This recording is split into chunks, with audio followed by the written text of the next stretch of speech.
Thank you, John. Distinguished guests, welcome. Welcome to this session on the planning and delivery of Olympic and Paralympic security, and especially around the London 2012 experience. Olympic and Paralympic security is nothing if not hugely challenging.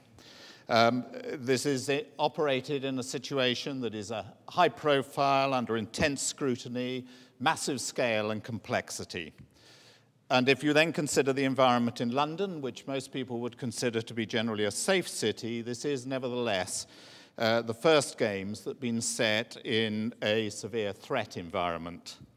The threat is diverse, ranging from terrorism across unlawful protest, media intrusion, criminal activity, and the locations themselves in a major city of this type are necessarily difficult within dense populations. Stratford itself was historically a very deprived area. The sites are very complex, surrounded by rivers, rail, road, and overflown by major air routes. So the environment itself is challenging as well as under great scrutiny. To date, the London response has been very successful, and I'm sure that the speakers will tell you we're not there yet, but so far so good. It has, if nothing else, been very systematic and, in parts, very innovative.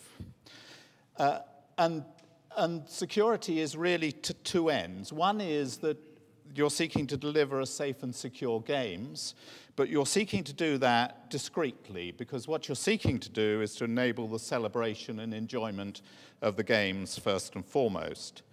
But beyond that, you're seeking to provide a secure legacy in the built assets in the stadia, in the infrastructure. So not only can London attract, the city can attract future events, but also future investment in the facilities provided. So this morning we have effectively two sets of speakers. The first two who have been responsible for the overall direction, delivery and operation of the games, and I'll introduce them in a second. And then we're going to talk about two very specific solutions to the security challenge, and I'll introduce those people separately. So without any more ado, I want to introduce first of all Robert Rain.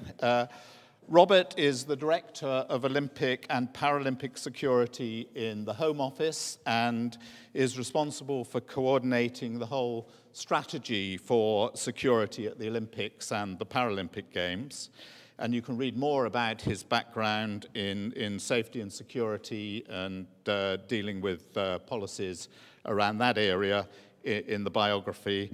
And Chris Allison, who is a long-serving Metropolitan Police Officer and is the National Olympic Security Coordinator, responsible for coordinating all the security operations for the Olympics and Paralympics in 2012. So without any more ado, I'll hand over to Robert. Thank you.